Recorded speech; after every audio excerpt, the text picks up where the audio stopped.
Good morning, girls. This is Dr. Kiran Deswal, Assistant Professor English, BZD Government Girls College, Shahpura. Today, we will talk about this story, Three Questions, composed by Leo Tolstoy. We have discussed this story and read this story in our previous video. We will continue from there. So,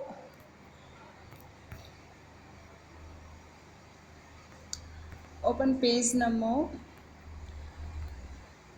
29 where we left the story. Page number 29 and paragraph 3rd. We know that the king was not satisfied with the answers of various scholars, so he goes to the forest to find the answers of his questions. The hermit was busy in digging the ground. The king offers help and assist him in his work, and while doing the work it is evening time, and at evening time the king again requests the hermit to answer his questions, but a man came running, and the king and the hermit suggest that we should first help that man. The king nurses the wounded man, and it's night. He falls asleep, and after that it's morning, and when the king gets up, he looks at the man that why he is looking at him. So the man says, "Forgive me," said the bearded man in a weak voice. When he saw that the king was awake, he was looking at him. "I don't know you and have nothing to forgive you for," said the king. The king replies that, "I don't know you. How can I forgive you? And tell me, what is your crime? Why are you asking for forgiveness?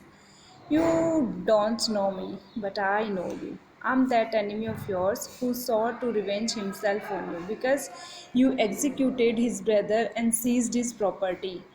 I knew you had gone alone to see the hermit, and I resolved to kill you on your way back."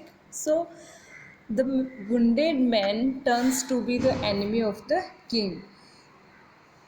There was a tiff, and the king seized the property of his brother. That's why he wants to take revenge.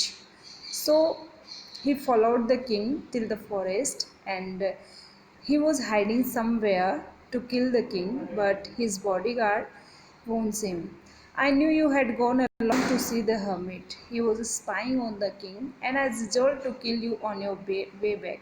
But the day passed and you didn't return." We know that the king was busy with the hermit, so he didn't return. So I came out from my ambush hiding place to find you, and I came upon your bodyguard, and they recognized me and wounded me. We know the consequences, that he was the enemy of the king, but the king don't know. But his bodyguard know that he is the enemy of the king. As soon as he came out from his hiding place, they wounded him. I escaped from them, but should have bled to death had you not dressed my wounds. It was the king who saved his life. I wished to kill you, and you have saved my life. It turned just opposite. He came to kill the king, but the king saved his life. I wish to kill you, and you have saved my life. Now, if I live, and if you wish it, I will serve you as your most faithful slave, and will bid my sons to do the same. Forgive me." He was asking for forgiveness because he said that I wanted to kill you, but you saved my life. It's it changed my heart. So from now onwards, I am leaving my enmity, and I will be your humble servant onwards. The king was very glad to have made peace with his enemy so easily, and to have gained him for a friend. And he not only forgave him, but said he would send his servants and his own physician to attend him, and promised to restore his property. All tiff settled down, all problems settled down. Having taken leave of the wounded man, the king went out into the porch and looked around for the hermit. He was curious to know the answers of his questions. Before going away, he wished once more to beg an answer to the questions he had put. He thinks that once more I should request the hermit to answer my questions. If he didn't, I will leave.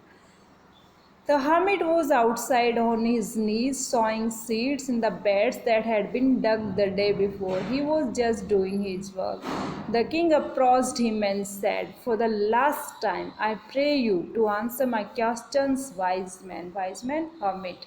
Hermit, oh hermit, I am praying you to answer my questions. "You have already been answered," said the hermit, still crouching on his thin legs and looking up at the king, who stood before him. The hermit replies that you have been answered. "How answered? What do you mean?" asked the king. "How I have been answered? Tell me." "Do you not see," replied the hermit, "if you had not pitied my weakness yesterday and had not dug these beds for me?" We know that the hermit was weak, frail, so the king, out of pity, offers him help and helps him.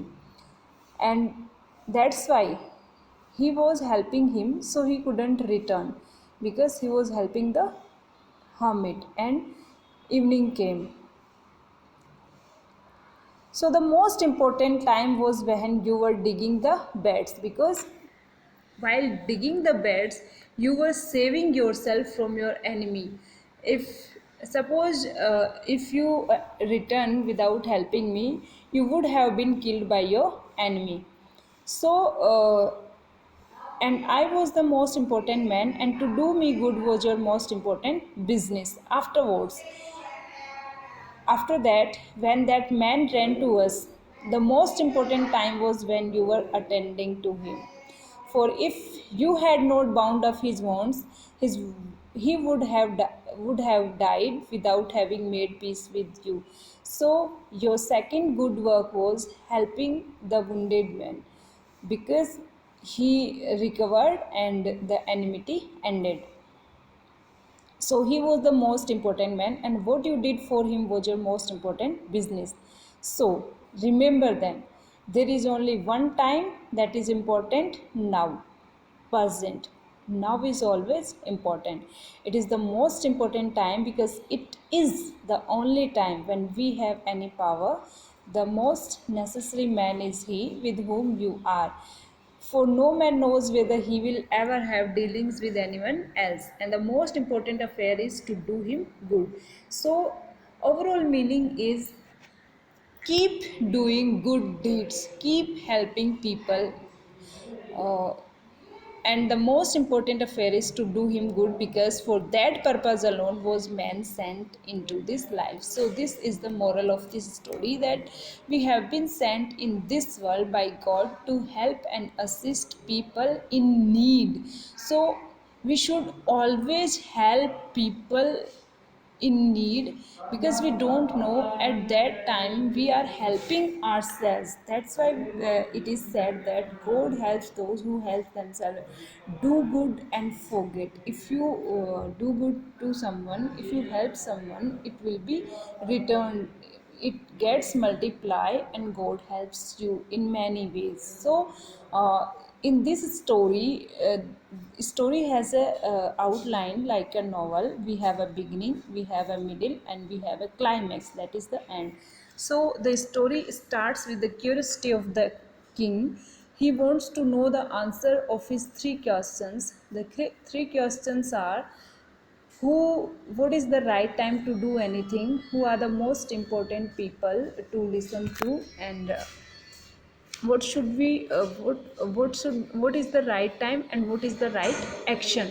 So the hermit, without telling him verbally, he practically gives the answers, that the right time was when the king was helping the hermit, and the work the most important work was the work of digging, and the most important person was the hermit, because it saved the life of the king.